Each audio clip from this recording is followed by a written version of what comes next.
ओम श्री परमात्मने नमः। ओम वासुदेवाय नमः। ओम व्यासदेवाय नमः। ओम जगन्नाथदासाय नमः। हे माँ सरस्वती तमें कंठरे बस, माँ कंठरे बस। अतिबड़ी जगन्नाथ दास रचित श्रीमद् भागवत महापुराणर द्वादश स्कंध बा शेष स्कंधर आम तृतीय अध्याय आज श्रवण करवा। ଏହି ଅଧ୍ୟାୟରେ ରାଜ୍ୟର ଅସାରତା, ଯୁଗ ଧର୍ମ ଓ କଳିଯୁଗର ଦୋଷରୁ ରକ୍ଷା ପାଇବାର ଉପାୟ ଯେଉଁ ନାମ ସଂକୀର୍ତ୍ତନ ରହିଛି ସେହି ବିଷୟରେ ବର୍ଣ୍ଣନା କରାଯାଇଛି। ଏହାର ପ୍ରଥମ ଭାଗରେ ପଦ୍ୟାନ୍ତରୀ ଏବଂ ଦ୍ୱିତୀୟ ଭାଗରେ ଏହାର ଆମେ ବ୍ୟାଖ୍ୟା ଶୁଣିବା। ଧାରାବାହିକ ଭାବେ ଶୁଣିବା ଏବଂ ଚ୍ୟାନେଲଟିକୁ ସବସ୍କ୍ରାଇବ୍ କରିବା। କଳିଯୁଗର ବିଗତ ଅଧ୍ୟାୟ ଥିଲା କଳିଯୁଗର ଧର୍ମ। କଳିଯୁଗ ମଣିଷ ବା ଯୁଗ ସମସ୍ତଙ୍କ ପାଇଁ ଦୁଃଖଦାୟକ ଅଟେ। ଯଦି ଏହା ଚଳି ନ ଜାଣିବା ତେବେ ଆମ ସମସ୍ତଙ୍କ ପାଇଁ ଦୁଃଖ ମିଳିବ, କିନ୍ତୁ ଯଦି ଚଳିପାରିବା ତେବେ ଏହି ଯୁଗ ଆମ ପାଇଁ ଶ୍ରେଷ୍ଠ ଯୁଗ ପାଲଟିବା। ତ କ'ଣ ବ୍ୟବସ୍ଥା ରହିଛି ଆସନ୍ତୁ ଶୁଣିବା। ତୃତୀୟ ଅଧ୍ୟାୟ। ତୃତୀୟାଧ୍ୟାୟେ ଭୂମିଗତେ କଳିକାଳର ଦୋଷ ଯେତେ, ପୁଣି ଯେ ମନ୍ତେ ହରିସ୍ତୁତି ନାଶଇ ତାହା ବର୍ଣ୍ଣିଛନ୍ତି। ଶ୍ରୀ ଶୁକ ଉବାଚ। ଶୁକ କହନ୍ତି ତୋଷମନ, ଶୁଣ ହେ ପରୀକ୍ଷ ରାଜନ। ଏକଳି ଯୁଗରେ ପୃଥ୍ୱୀରେ ଅଛନ୍ତି ଯେତେ ରାଜା ବୀରେ, ଏକ ଆରକେ ହିଂସା ବହି ଜିଣିବା ଅର୍ଥେ ଦଣ୍ଡ ବହି। ସୈନୀ ମାନଙ୍କୁ ସାଜିଣ ରାଜ୍ୟ ଜିଣନ୍ତି କରିରଣ, ମୋହିଘେ ନିବି ବଳେ ଜିଣି ଏମନ୍ତ ଭାବେ ଗର୍ଭେ ଭଣି। ଏ ଭୂମି ମୋ ଭାଗେ ହୋଇବ, ପୁତ୍ର ପୌତ୍ରାଦି କାଳେ ଥିବ। ଏମନ୍ତ ବୋଲି ସୈନ୍ୟ ଘେନି ତା ଦେଖି ହସଇ ମେଦିନୀ। ଦେଖ ବି ଧାତା କାଳ ଗତି, କଳିଯୁଗ ସ୍ୱଭାବ ରୀତି। ଆଶ୍ଚର୍ଯ୍ୟ କଥା ମାନ ଦେଖ, ଏ ରାଜା ମାନେ ଯେ ମୂରୁଖ। ମୃତ୍ୟୁ ଦେବତା ଖେଳ ଘର, ମଞ୍ଚେ ଜନମ ଏହାଙ୍କର। ମୋତେ ଜିଣିବେ ଲୋଡୁଛନ୍ତି, କେତେ ଗଲେଣି ଏ ପୃଥ୍ୱୀ। ଏହି ବିଚାର ବ୍ୟର୍ଥ ପ୍ରାୟ, ଯେଣୁ ଶରୀର ମିଥ୍ୟାମୟ। ସମୁଦ୍ର ଫେଣ ପ୍ରାୟ ଦେହ, କ୍ଷଣକେ ଛାଡ଼େ ସର୍ବମୋହ। ଏ ଦେହେ ବିଶ୍ୱାସ କରନ୍ତି, ଷଡ଼ଇରି ଦେହେଛନ୍ତି। ଏହାକୁ ଜିଣି ତ ନାହାନ୍ତି, ମନରେ ବିଚାରୁଅଛନ୍ତି। ପ୍ରଥମେ ଯାଇ ଶତ୍ରୁ ଘରେ, ଘେନିବା ରାଜ୍ୟ ଗଡ଼ଖରେ। ଜିଣିଣ ସେ ପୁରଜନଙ୍କୁ, ବଶ କରିବା ପୁରୋଧାଙ୍କୁ। ମନ୍ତ୍ରୀ ଯେ ଅମାତ୍ୟମାନଙ୍କୁ, ଆବର ନଗର ଲୋକଙ୍କୁ। ଅର୍ଥବଚନେ ବଶ ତାଙ୍କୁ, ଏମନ୍ତେ ଜିଣିବା ରାଜାଙ୍କୁ। ଶତ୍ରୁଙ୍କୁ ମାରିଣ ସେ ରାଜ୍ୟ, ଆମ୍ଭେ ହୋଇବା ତହିଁ ରାଜ। କ୍ରମରେ ପୃଥିବୀ ଜିଣିମା, ସମୁଦ୍ର ଅନ୍ତର୍ଜାର ସୀମା। ଏ ଆଶା ହୃଦୟରେ ବାନ୍ଧି, ହିଂସା ସ୍ୱଭାବେ ହୋଏ ବନ୍ଦୀ। ନିକଟେ ଶିର ପରେ ମୃତ୍ୟୁ, ତାହା ନ ଜାଣେ ମତ ହେତୁ। ଲୋଭ ଯେ ଗ୍ରାସିଛି ମନକୁ, ଭୟ ନାହିଁ ପାପ ପୁଣ୍ୟକୁ। ସମୁଦ୍ର ଯାଏ ପୃଥ୍ୱୀ ଜିଣି, ଅତି ତାମସ ଲୋଭେ ପୁଣି। ବୋଇତେ ଚଢ଼ି ବଣିଜାରେ, ପଶନ୍ତି ସମୁଦ୍ର ଭିତରେ। ଏତେ ପ୍ରଭାବେ ମୋତେ ଜିଣି, କି ଭୋଗ କରେ ସେ ଧରଣୀ। ମୋତେ ତ ନେଇ ନ ପାରନ୍ତି, ବ୍ୟର୍ଥ କର୍ମରେ ସେ ଭ୍ରମନ୍ତି। ଯେବେ ଆପଣା ଆତ୍ମା ଜାଣେ, ଭଜେ ବାସୁଦେବ ଚରଣେ। ତେବେ ସେ ମୁକ୍ତି ଫଳ ପାଇ ସକଳ ପାପୁ ମୁକ୍ତ ହୋଇ। ଯେ ରାଜା ମାନେ ପୂର୍ବେ ଜିଣି ମୁଁ ଭୋଗ କରିବି ଧରଣୀ। ଭୋଗ କରିବେ ପୁତ୍ର ନାତି ଏମନ୍ତ ଥିଲେ ମନେ ଚିନ୍ତି। ମନୁବଂଶୀୟ ରାଜାଗଣ ତାଙ୍କର ପୁତ୍ର ନାତିମାନ ସେମାନେ ଛାଡ଼ି ମୋତେ ଗଲେ ଏ ଲୋକ ପ୍ରତ୍ୟକ୍ଷ ଦେଖିଲେ। ଏବେ କଳି ଯୁଗ ପ୍ରାଣୀ ଅଳ୍ପ ଆୟୁଷ ପରିମାଣୀ। ଅଳପ ବୁଦ୍ଧି ଦୁଷ୍ଟମତି ମୋତେ ଜିଣିତେ ଲୋଡୁଛନ୍ତି। ମୋର ନିମନ୍ତେ ପିତା ପୁତ୍ର ଭ୍ରାତା ଜ୍ଞାତି ସହିତ ଇଷ୍ଟମିତ୍ର ବନ୍ଧୁ ସ୍ୱଜନେ ବାଦବୀ ଗ୍ରହ ଚିନ୍ତି ମନେ। ତାମସେ ପ୍ରାଣୀ ଦୁଃଖ ଦେଇ ଅସାଧୁ ବୁଦ୍ଧି ତାନ୍ତି ଦ୍ୟାଇ। ଏ ରାଜା ମାନେ ମମତାରେ ପଡ଼ି ତ୍ରିକୋଣ ବନ୍ଧନରେ। ଏ ସର୍ବଭୂମି ଯେ ମୋହର ନୁହୋଇ ରେ ମୂର୍ଖ ତୋହର। ଏମନ୍ତ ମୂର୍ଖ ପଣେ ଭାସି ଅନ୍ୟନ୍ୟେ ହୁଅନ୍ତି ବିନାଶୀ। ମୋର ନିମନ୍ତେ କରିବାଦ ଅର୍ଜନ୍ତି ହରାନ୍ତି ସମ୍ପଦ।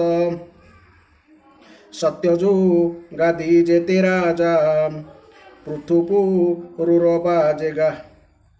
ସତ୍ୟଯୁଗାଦି ଯେତେ ରାଜା ଯେସନେ ପାଳୁଥିଲେ ପ୍ରଜା। ପୃଥୁପୁରୁର ବାଜେ ଗାଧି ସହସ୍ରାର୍ଜୁନ ନହୁଷାଦି। ମାନ୍ଧାତା ରାମ ଯେସଗର ଖଟ୍ୱାଙ୍ଗ ରାଜା ଧୁନ୍ଦୁମାର। ରଘୁତୃଣ ବିନ୍ଦୁ ଯଜାତି ଶାନ୍ତନୁ ଭରତ ସଜ୍ଜାତି। ନୈଷଧ ଭଗୀରଥ ରାୟ କୁକୁସ୍ଥ ନୃଗ କୁବଳୟ। ହିରଣ୍ୟ କଶିପୁ ସମ୍ବର ରାବଣ ହିରଣ୍ୟାକ୍ଷ ବୀର। ବୃତନ ମୁଚି ଯେ ତାରକା ଆବର ଅସୁର ନାରକା। ଏ ଆଦି ଯେତେ ରାଜା ଥିଲେ ଅନ୍ୟ ଦାନବ ମହିପାଳେ। ସମସ୍ତେ ସର୍ବବିଜ୍ଞ ବୀର ମହିମା ଶୁଣିଛ ତାଙ୍କର। ଏମାନେ ଆଶା ମମତାରେ ମୃତ୍ୟୁର ବଶ ଯେ ହୋଇଲେ। ଏ ମୋତେ ନେଇ ନ ପାରିଲେ କଥା ମାତ୍ର କରୁହାଇଲେ। ଯେ ଯାହା ଅର୍ଜିତ କର୍ମରେ ଭୋଗ ଦୁଃଖ ସୁଖ ମାର୍ଗରେ। କାଳବଶରେ ଅକୃତାର୍ଥ ଲୋଭେନ ସଞ୍ଚି ପରମାର୍ଥ। କୃଷ୍ଣ ପଦାର ବିନ୍ଦ ଛାଡ଼ି ପତିତ ମାର୍ଗେ ଚିତ ବଢ଼ି। କୃଷ୍ଣକୁ ନ ଜାଣିଲେ ଯେଣୁ ଜନ୍ମ ମୃତ୍ୟୁ ଜାତ ନା ତେଣୁ। ଏମନ୍ତ ଭାସି ମହି ହସି ବିଷ୍ଣୁ ଲୀଳାକୁ ପରଂଶସି। ସୁକ କହନ୍ତି ପରୀକ୍ଷିତ ଏମନ୍ତ ଶ୍ରୀକୃଷ୍ଣ ଚରିତ। ଏ ଯେଉଁ କଳି ଯୁଗ ରୀତି କହିଲୁ ନୃପ କୁଳ ଖ୍ୟାତି। ଏ ଯେଉଁ ଦୟ ଅସ୍ତ ପ୍ରାୟେ ସଂସାର ମାୟା ଜାଲ ମୋହେ। ଜ୍ଞାନ ବୈରାଗ୍ୟ ଅନୁଭବ ବିଭୂତି ପରମାର୍ଥ ଭାବ। ଏମାନ ନାଇଁ ଏହାଙ୍କର ଏଣୁ ଧର୍ମେ ପରଖର। ଏ କଳି ଯୁଗ ଗତି ଶୁଣ ପ୍ରସଙ୍ଗେ କହିଲୁ ପୁରାଣ। ଉତ୍ତମ ଶ୍ଲୋକ ବାସୁଦେବ ତାହାଙ୍କୁ ଯେ ପ୍ରାଣୀ ଭଜିବ। ନାମ ଗାୟନ ଗୁଣବାଦ ନାଶଇ ସକଳ ପ୍ରମାଦ। ଅଶୁଭ ମାନ ନାଶ করে ସେ ନାମ ଯେ ନିତ୍ୟ ସୁମରେ। ଶୁଣି ଶୁଣାଇ ଯେବେ ମଜେ କୃଷ୍ଣ ପଦାର ବିନ୍ଦେ ଭଜେ। ନିର୍ମଳ ଭକ୍ତି ବାଞ୍ଛା କରି ଅନ୍ତେ ସେ ଲଭେ ବିଷ୍ଣୁପୁରୀ। बोले परीक्ष दंडधारी सुकच रण शिरे धरी राजा परीक्षित उवाच हे भगवान ज्ञान रूपी कଳି घोटिब तम व्यापी ए जुगे प्राणी निस्तार होइब केवल प्रकार मृत्यु को केमंते जिणिबे एहा संक्षेपी कहएबे जुग धर्म जुग निर्णय कल्पर प्रलय विषय ईश्वर रूपी जेउ काल कहता गति अंतराल सुख हो इण तोष मन कहती जुग धर्ममान श्री शुक उवाच सत्यजुगर धर्म शुण थिला जे चारि पाद पुण्य सत्यत पश्या दया दान धर्मर ए चारि चरण से जुगे प्राणी दयाशील संतोषी मैत्र क्षमाशील शांतत पशु आत्माराम समद रसी साधु सम त्रेतारे धर्म तीन पाद चतुर्थ पाद होए छेद अधर्म एहा कुनाशई जहार चारि पाद कही मिथ्या ही हिंसा जे असंतोष विग्रह ए चारि प्रकाश विग्रह अर्थ है कलह से काले प्राणी माने पूर्ण क्रिया तो पनिष्ठा जोगेण अहिंस अलंपट होती धर्मार्थ काम से साधहंती रुकज जोजे सामतीनी वेदरे जे यज्ञ अग्रणी प्रधान वर्ण जे ब्राह्मण अपरे कनिष्ठ मध्यम एभावे ए जुग चलई तीन पादे धर्म रहई द्वापरे धर्म बेनिपाद क्रमे दुई पाद हुए छेद तपस ते दया दानरु टुटई जुग अनुसारु हिंसा संतोष वैर मिथ्याल क्षण अधर्मर एहांक सकाशरु पूर्ण धर्म तु टई ए क्रमेण ए जुगे प्राणी माने पूर्ण यशस्वी शीलरे निपुण सर्वदा से वेद पढ़ती विप्र विष्णु सेवा करती धन को तुम्बे दुष्टमती धन को तुम्बे हृष्टमती ब्राह्मण क्षत्रिय बढ़ती कलिजुगरे धर्मपूर्ण रहई एक चरण सत्यत पदया जे जाई केवल दान मात्र रही अधर्म हेतु करी पूर्ण से पाद क्रमे होए क्षीण जुगान्ते सेहु नाश जीव एकांते तम आच्छादीव ए जुगे जेते लोक माने निर्दय दुराचार मने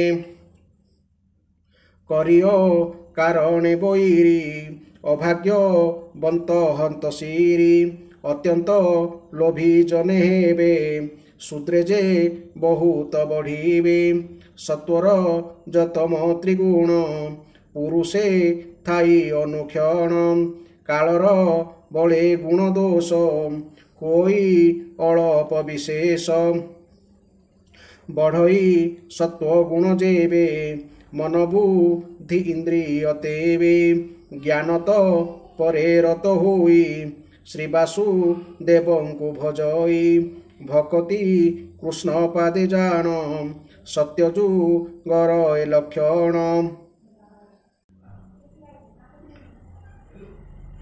जेबे काम्य कर्म जसरे बुद्धि बढ़े रज गुण रे त्रेता जो घर चिन्ह एही यज्ञ रे पशु बध जही से पुण्य कर्मे स्वर्ग पाती ଭୋଗାବ ଶେଷେ ଗତାଗତି।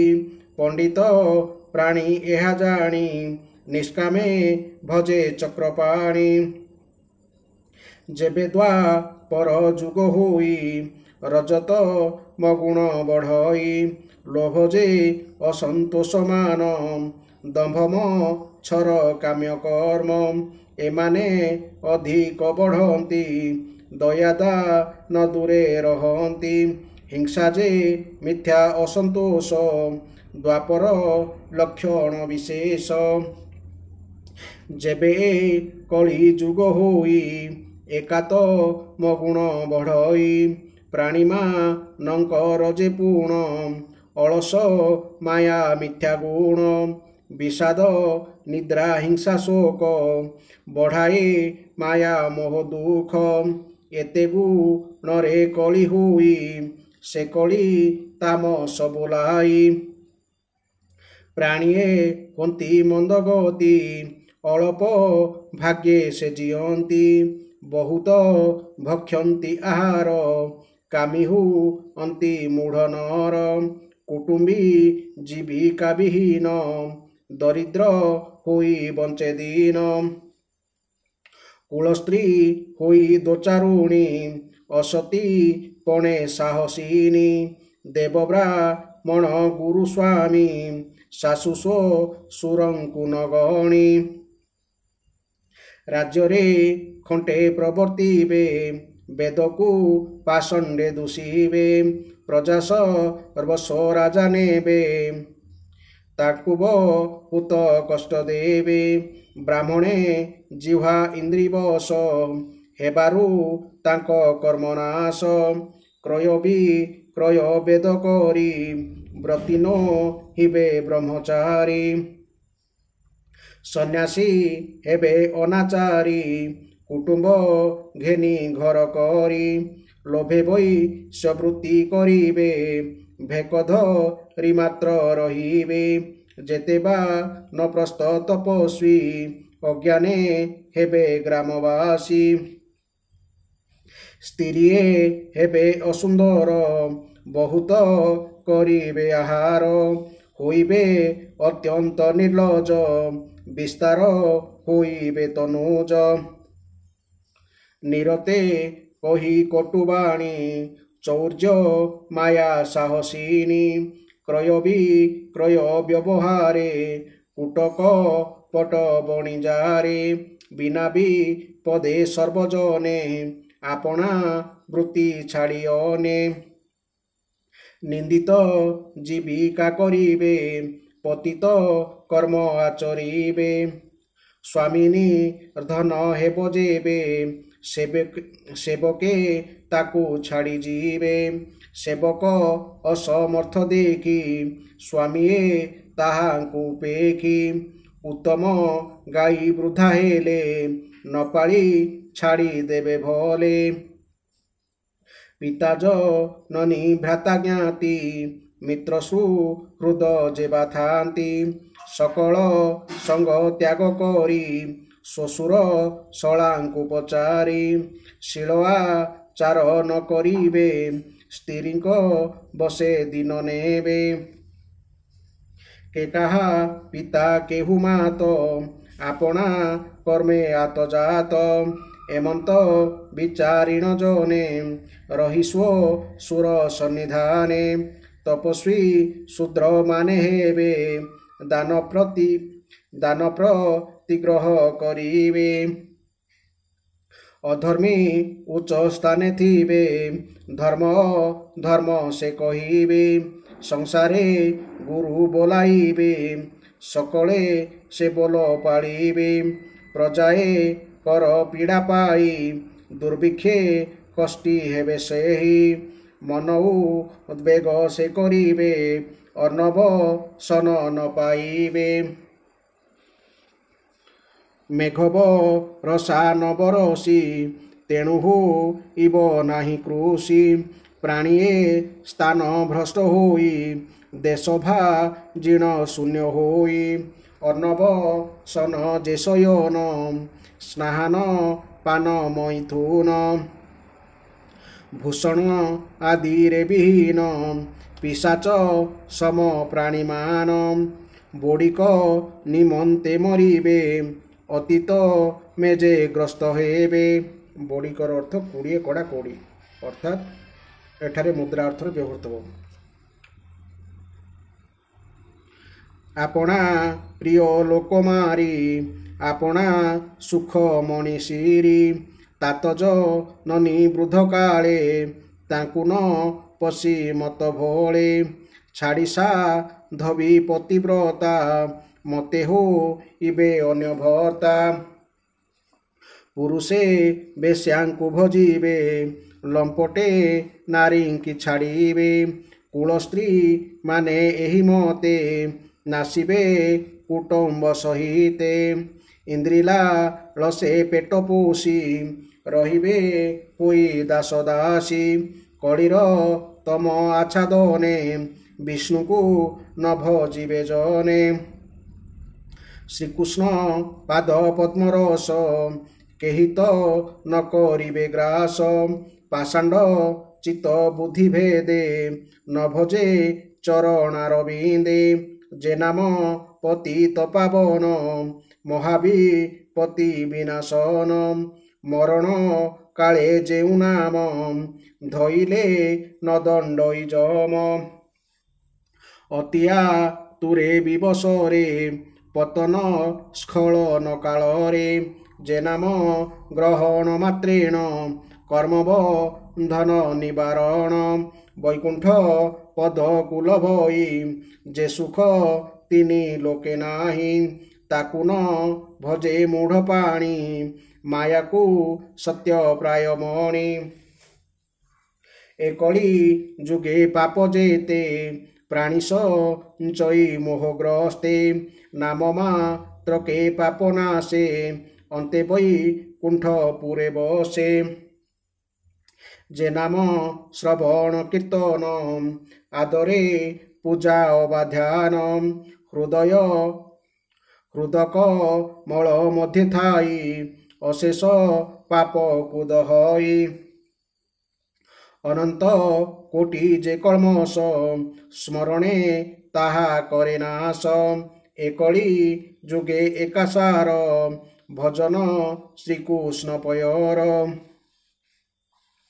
ଏ ବିନା ଅନ୍ୟ ଗତି ନାହିଁ ଭଜସୁ ଜନେ ମନ ଦେଇ ସୁବର୍ଣ୍ଣ ଅଗ୍ନିରେ ଦହିଲେ ତାହାର ମଳ ହରେ ଭଲେ ଏ ରୂପେ ପଶି ବିଷ୍ଣୁ ହୃଦେ ପାପନା ସନ୍ତି ପ୍ରାଣୀ ମଧ୍ୟେ ବିଦ୍ୟା ତପସ୍ୟା ପ୍ରାଣାୟାମ ମିତ୍ରତା ତୀର୍ଥ ଜଳେ ସ୍ନାନ ଅପର ଜପ ବ୍ରତ ଦାନ ଦେବତା ପୂଜା ନାନା କର୍ମ ଏଥେ ଅତ୍ୟନ୍ତ ଶୁଦ୍ଧ ନୋହି ଆତ୍ମାଉ ଧରି ନ ପାରଇ ଏ ସର୍ବ ଫଳେ ଅଧିକାରୀ ପାପ ପୁଣ୍ୟକୁ ଭୋଗ କରି ବାସୁଦେବ ଭଜନ ବିନୁ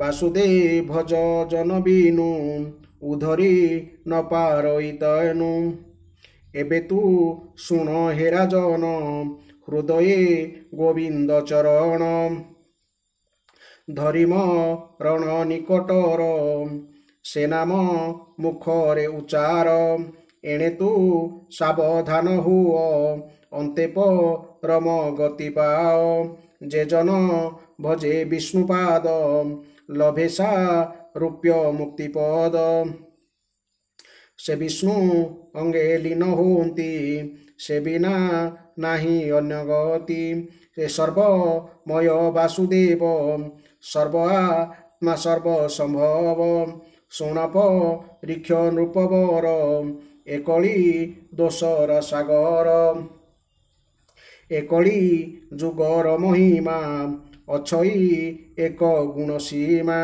ସେ ବାସୁଦେବ ନାମ ଗୁଣୀ ବୈକୁଣ୍ଠ ଲଭେ ହେଳେ ପ୍ରାଣୀ ସତ୍ୟଯୁଗର ଧ୍ୟାନ ଫଳ ତ୍ରେତାରେ ଯଜ୍ଞାଦି ସକଳ ଦ୍ୱାପରେ ପୂଜାର ବିଧାନ କଳିରେ ନାମ ସଂକୀର୍ତ୍ତନ ଏମନ୍ତ ମହିମା ଯାହାର ସୁଜନେ ଭଜ ସେ ପୟର ମୁହିଁ ଯେ ପାପିଷ୍ଟ ଅଧମ ମୋହର ଦୋଷକୁ ନ ଘେନ କହଇ ଜଗନ୍ନାଥ ଦାସ ତ୍ରାହି କରିବେ ପିତବାସ ଇତି ଶ୍ରୀମଦ୍ଭାଗବତେ ମହାପୁରାଣେ ପରମହଂସ ସହିତାୟାଂ ଦ୍ୱାଦଶ ସ୍କନ୍ଧେ ଯୁଗ ଧର୍ମ ବର୍ଣ୍ଣନ ନାମ ତୃତୀୟାଧ୍ୟାୟ। ବର୍ତ୍ତମାନ ଏହି ଅଧ୍ୟାୟରେ ଆମେ ବ୍ୟାଖ୍ୟା ଶୁଣିବା। ଶ୍ରୀ ଶୁକଦେବ କହିଚାଲେ, ହେ ପରୀକ୍ଷିତ, ରାଜାମାନେ ବା ମୁଁ ଏ ପୃଥିବୀର ସମ୍ରାଟ ହେବି ଭାବି ପୃଥିବୀ ଉପରେ ବିଜୟ ଲାଭ କରିବାକୁ ବ୍ୟଗ୍ର ହେଉଥିବା ଦେଖି ପୃଥିବୀ ହସି ହସି କହେ, ଯେଉଁ ରାଜାମାନେ ନିଜେ ମରଣ ହାତରେ ଖେଳନା ସେମାନେ ପୁଣି ମୋତେ ଜୟ କରିବାକୁ ଚାହୁଁଛନ୍ତି। ଏହା କି ଆଶ୍ଚର୍ଯ୍ୟର କଥା ନୁହେଁ ସତ? ରାଜାମାନେ ଜାଣନ୍ତି ଯେ ସେମାନେ ସମସ୍ତେ ଦିନେ ନା ଦିନେ ମରିବେ। ଏଥିରେ କିଛି ଲୁଚାଛପା କଥା ନାହିଁ। ତଥାପି ସେମାନେ ବୃଥାରେ ମୋତେ ଜୟ କରିବାକୁ କାମନା କରନ୍ତି। ସତ କହିବାକୁ ଗଲେ କାମନାରେ ଅନ୍ଧ ହୋଇଯାଇଥିବାରୁ ହିଁ ସେମାନେ ପାଣି ଫୋଟକା ପରି କ୍ଷଣଭଙ୍ଗୁର ଶରୀରଟାକୁ ସ୍ଥାୟୀ ବୋଲି ବିଶ୍ୱାସ କରି ନେଉଛନ୍ତି ଏବଂ ଶେଷରେ ଠକି ଯାଉଛନ୍ତି।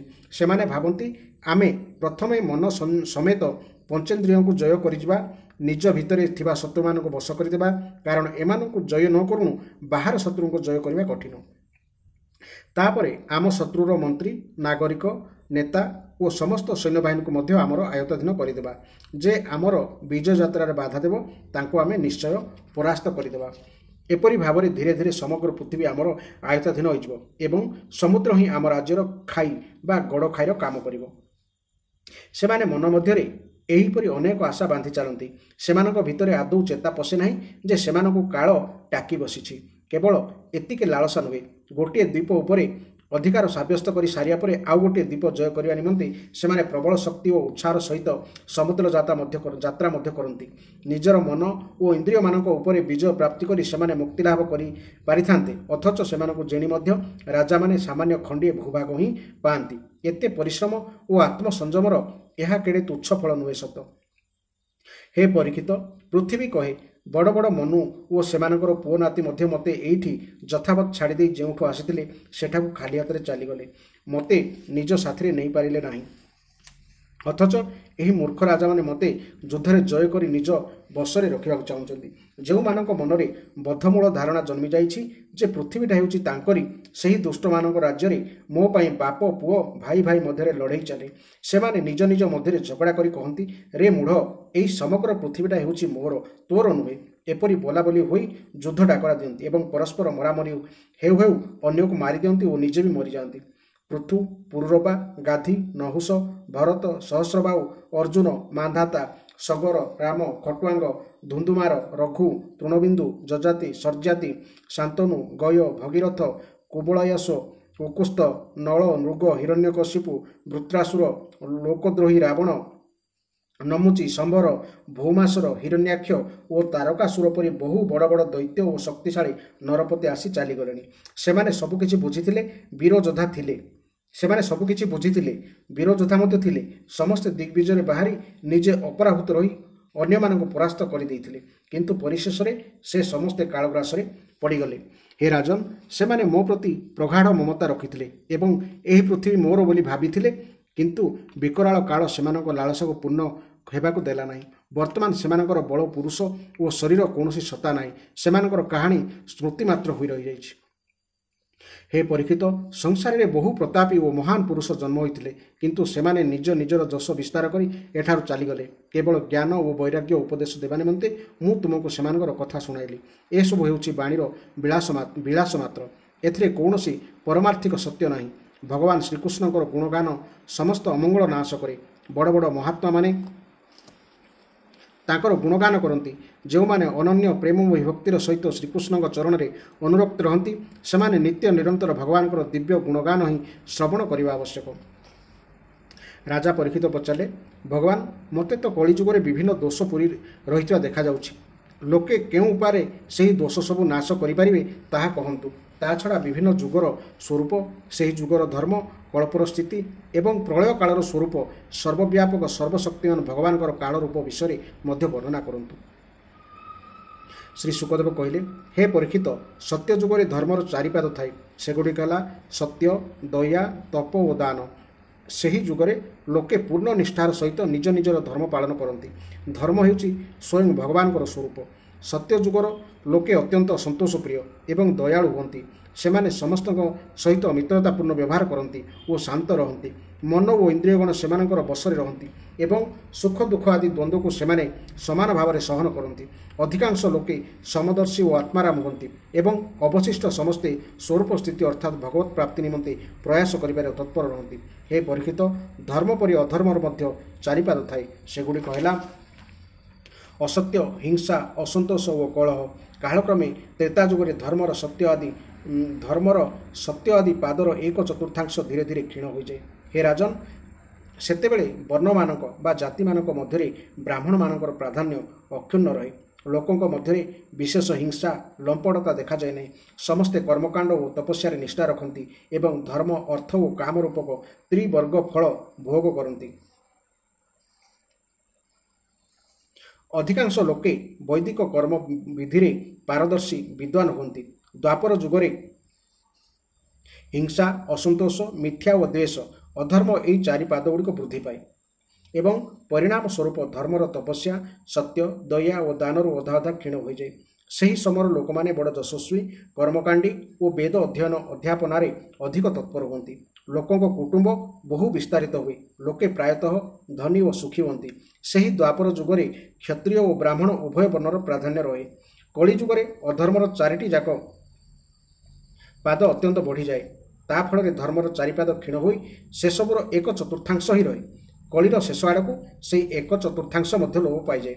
କଳିଯୁଗର ଲୋକେ ଲୋଭୀ, ଦୁରାଚାରୀ ଓ କଠୋର ହୃଦୟ ହୁଅନ୍ତି। ସେମାନେ ଅକାରଣରେ ପରସ୍ପରକୁ ବୈରୀ ହୋଇଯାନ୍ତି ଏବଂ କାମନା ତୃଷ୍ଣାରେ ଉବୁଟୁବୁ ହୁଅନ୍ତି। ସେହି ଯୁଗର ଅଭାଗା ଲୋକଙ୍କ ମଧ୍ୟରେ ଶୂଦ୍ର ଓ କେଉଟ ଆଦି ଜାତିର ହିଁ ପ୍ରାଧାନ୍ୟ ରହେ। ସବୁ ପ୍ରାଣୀଙ୍କ ଠାରେ ସତ୍ତ୍ୱ, ରଜ ଓ ତମ ଏହି 3 ଗୁଣ ରହିଥାଏ। କାଳର ପ୍ରେରଣାରେ ବେଳେବେଳେ ଦେହ, ମନ ଓ ପ୍ରାଣରେ ଏହି 3 ଗୁଣର ହ୍ରାସ ଓ ବୃଦ୍ଧି ଘଟିଥାଏ।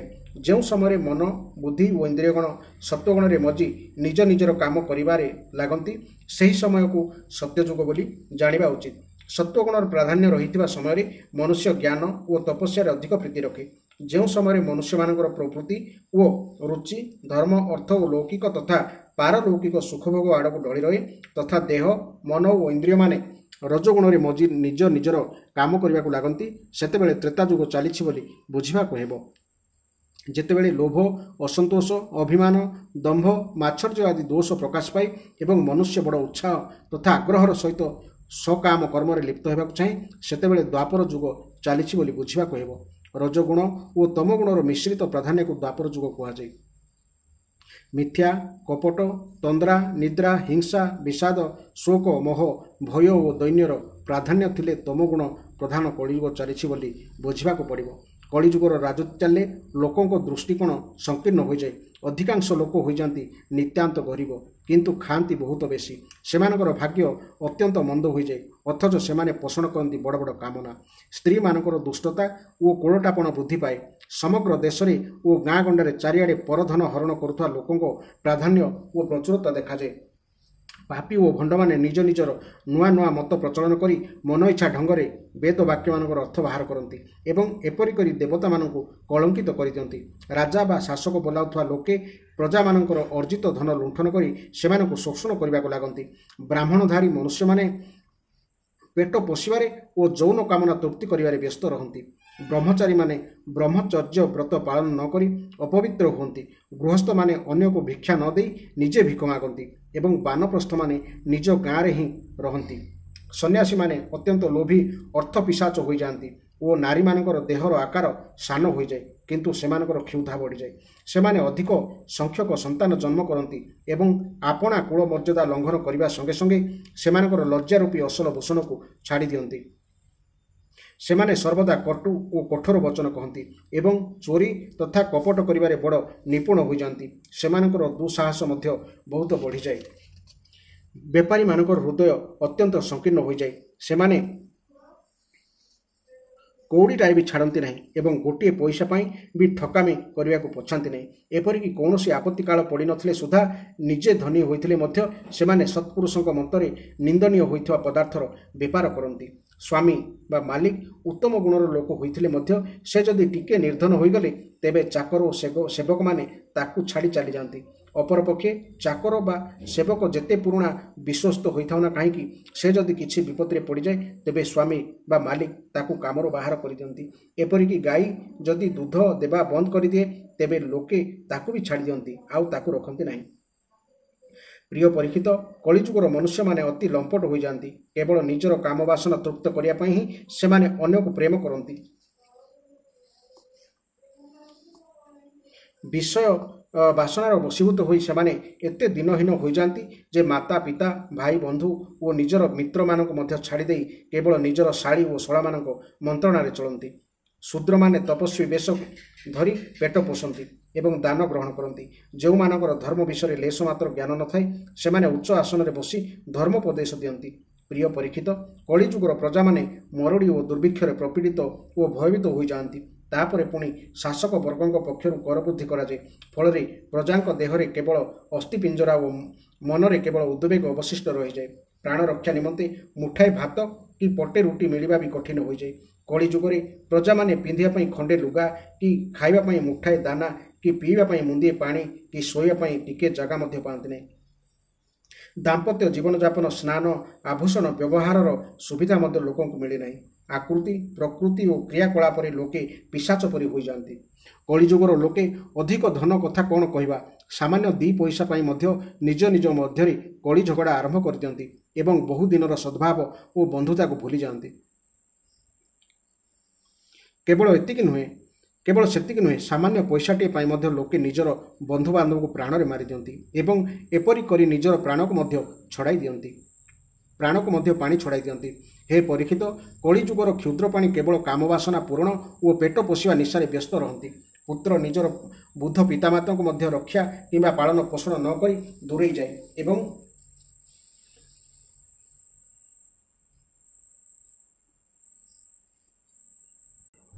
ଏବଂ ପିତା ନିଜର ସୁନିପୁଣ କର୍ମଦକ୍ଷ ପୁତ୍ରକୁ ମଧ୍ୟ ହତାଦାର କରି ଘରୁ ବାହାର କରିଦିଏ। ହେ ପରୀକ୍ଷିତ, ଭଗବାନ ହେଉଛନ୍ତି ଚରାଚର ଜଗତର ପରମ ପିତା ଓ ପରମ ଗୁରୁ।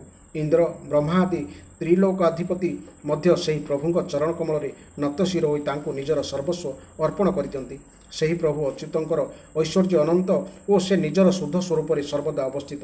କିନ୍ତୁ କଳିଯୁଗର ଲୋକଙ୍କ ଭିତରେ ଏତେ ମୂଢ଼ତା ବ୍ୟାପିଯାଏ ଏବଂ ପାପଗ୍ରସ୍ତ ହୋଇ ଲୋକେ ଏତେ ହୀନଚେତା ହୋଇଯାଆନ୍ତି ଯେ ଅଧିକାଂଶ ଲୋକେ ନିଜର କର୍ମ ଓ ଭାବନା ଦ୍ୱାରା ଭଗବତ ପୂଜା ପ୍ରତି ମଧ୍ୟ ବିମୁଖ ହୋଇଯାଆନ୍ତି।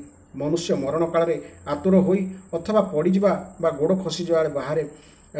ଖସିଯିବା ବେଳେ ବାଧ୍ୟରେ ମଧ୍ୟ ଯଦି ଭଗବାନଙ୍କର କୌଣସି ଗୋଟିଏ ନାମ ଉଚ୍ଚାରଣ କରିଦେବ ତେବେ ବି ତାର ସକଳ କର୍ମବନ୍ଧନ ତୁଟିଯିବ ଏବଂ ତାକୁ ଅତି ଉତ୍ତମ ଗତି ମିଳିଯିବ।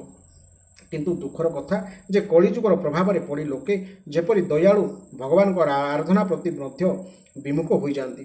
ହେ ପରୀକ୍ଷିତ, କଳିଯୁଗର ଅନେକ ଦୋଷ ରହିଛି। ଏ ଯୁଗରେ ସବୁ ବସ୍ତୁ ଦୂଷିତ ହୋଇଯାଏ। ବିଭିନ୍ନ ସ୍ଥାନ ମଧ୍ୟ ଦୋଷ ଦ୍ୱାରା ପ୍ରଭାବିତ ହୋଇଯାଏ। ଅନ୍ତଃକରଣ ହେଉଛି ସବୁ ଦୋଷର ମୂଳ ସ୍ରୋତ।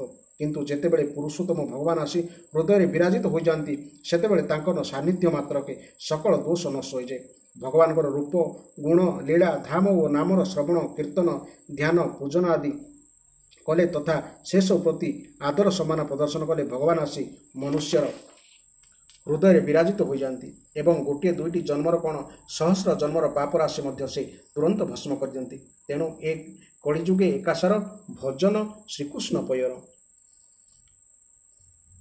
ଅଗ୍ନି ଯେପରି ସୁନା ସଙ୍ଗେ ସଂଯୁକ୍ତ ହୋଇ ସୁନାର ସବୁ ଖାଦ, ମଳିନତା ଆଦି ଦୋଷ ନଷ୍ଟ କରିଦିଏ, ଭକ୍ତଙ୍କ ହୃଦୟରେ ବିରାଜମାନ ହୋଇ ଭଗବାନ ବିଷ୍ଣୁ ସେହିପରି ତାର ସବୁ ଅଶୁଭ ସଂସ୍କାରରୁ ତାକୁ ଚିରକାଳ ନିମନ୍ତେ ମୁକ୍ତ କରିଦିଅନ୍ତି। ହେ ପରୀକ୍ଷିତ, ଭଗବାନ ପୁରୁଷୋତ୍ତମ ଆସି ହୃଦୟରେ ବିରାଜମାନ ହୋଇଗଲେ ମନୁଷ୍ୟର ଅନ୍ତଃକରଣ ଯେତିକି ବିଶୁଦ୍ଧ ହୁଏ, ବିଦ୍ୟା, ତପସ୍ୟା, ପ୍ରାଣାୟାମ, ସକଳ ପ୍ରାଣୀଙ୍କ ପ୍ରତି ମିତ୍ରଭାବ, ତୀର୍ଥ ସ୍ନାନ, ବ୍ରତ, ଦାନ, ଜପ ଆଦି କୌଣସି ପ୍ରକାର ସାଧନା ବଳରେ ସେପରି ବିଶୁଦ୍ଧ ହୋଇପାରେ ନାହିଁ। ହେ ପରୀକ୍ଷିତ, ତୁମର ମୃତ୍ୟୁ ସମୟ ନିକଟ ହୋଇ ଆସିଲା। ଏଥର ତୁମେ ସାବଧାନ ହୋଇଯାଅ। ପୂର୍ଣ୍ଣ ପ୍ରଚେଷ୍ଟାର ସହିତ ଅନ୍ତଃକରଣର ସମସ୍ତ ବୃତ୍ତି ଦ୍ୱାରା ଭଗବାନ ଶ୍ରୀକୃଷ୍ଣଙ୍କୁ ଆଣି ନିଜର ହୃଦୟ ସିଂହାସନରେ ବସାଇ ଦିଅ। ତାହା ଫଳରେ ତୁମେ ନିଶ୍ଚୟ ପରମ ଗତି ପାଇଯିବ। ମୃତ୍ୟୁ ନିକଟରେ ପହଞ୍ଚିଗଲେ ମନୁଷ୍ୟ ସର୍ବତ ଭାବେ ପରମେଶ୍ୱରଙ୍କ ଭଗବାନଙ୍କୁ ହିଁ ଧ୍ୟାନ କରିବା ଉଚିତ। ହେ ପରୀକ୍ଷିତ, ଭଗବାନ ହେଉଛନ୍ତି ସମସ୍ତଙ୍କର ପରମ ଆଶ୍ରୟ ଓ ସର୍ବାତ୍ମା। ଯେ ତାଙ୍କୁ ଧ୍ୟାନ କରେ ତାଙ୍କୁ ସେ ନିଜ ସ୍ୱରୂପରେ ଲୀନ କରିଦିଅନ୍ତି, ଅର୍ଥାତ୍ ତାଙ୍କୁ ନିଜର ସ୍ୱରୂପ ପ୍ରଦାନ କରିଦିଅନ୍ତି। ହେ ପରୀକ୍ଷିତ, କଳିଯୁଗ ଦୋଷର ଭଣ୍ଡାର ସତ, କିନ୍ତୁ ଏହି ଯୁଗର ଗୋଟିଏ ବହୁତ ବଡ଼ ଗୁଣ ମଧ୍ୟ ରହିଛି। ସେହି ଗୁଣଟି ହେଉଛି କଳିଯୁଗରେ କେବଳ ଶ୍ରୀକୃଷ୍ଣଙ୍କର ବା ଭଗବାନଙ୍କର ନାମ ସଂକୀର୍ତ୍ତନ କରିବା ମାତ୍ରେ ମନୁଷ୍ୟର ସକଳ ଆସକ୍ତି ଦୂର ହୋଇଯାଇ ପରମାତ୍ମା ପ୍ରାପ୍ତି ହୋଇଯାଏ। ସତ୍ୟ ଯୁଗରେ ଭଗବାନଙ୍କୁ ଧ୍ୟାନ କଲେ, ତ୍ରେତାରେ ବଡ଼ ବଡ଼ ଯଜ୍ଞ ଦ୍ୱାରା ପ୍ରଭୁଙ୍କୁ ଆରାଧନା କଲେ ଏବଂ ଦ୍ୱାପରରେ ବିଧିପୂର୍ବକ ତାଙ୍କୁ ସେବା ପୂଜା କଲେ ଯେଉଁ ଫଳ ମିଳେ, କଳିଯୁଗରେ କେବଳ ଭଗବାନ ନାମ କୀର୍ତ୍ତନ କଲେ ତାହା ଫଳ ମିଳିଯାଇଥାଏ। ଏହି ଥିଲା ଏହି ଅଧ୍ୟାୟର ବ୍ୟାଖ୍ୟା। ଆପଣମାନେ ଏହି ଅଧ୍ୟାୟଟିକୁ ସମ୍ପୂର୍ଣ୍ଣ ଭାବେ ଶୁଣିଲେ ଏବଂ ଚିନ୍ତା କରନ୍ତୁ ଯେ ଆପଣଙ୍କର ପରବର୍ତ୍ତୀ ପଦକ୍ଷେପ କ'ଣ ହେବ ଏବଂ କିପରି ନିଜକୁ ଏହି କଳିଯୁଗରୁ ତ୍ରାହି ପାଇବା ପାଇଁ ଜାଣିଗଲେ ଏବଂ ବର୍ତ୍ତମାନ ନିଜେ ଏହାର ରାସ୍ତା ଚୟନ କରନ୍ତୁ। ଜୟ ଜଗନ୍ନାଥ, ଜୟ ଜଗନ୍ନାଥ, ଜୟ ଜଗନ୍ନାଥ।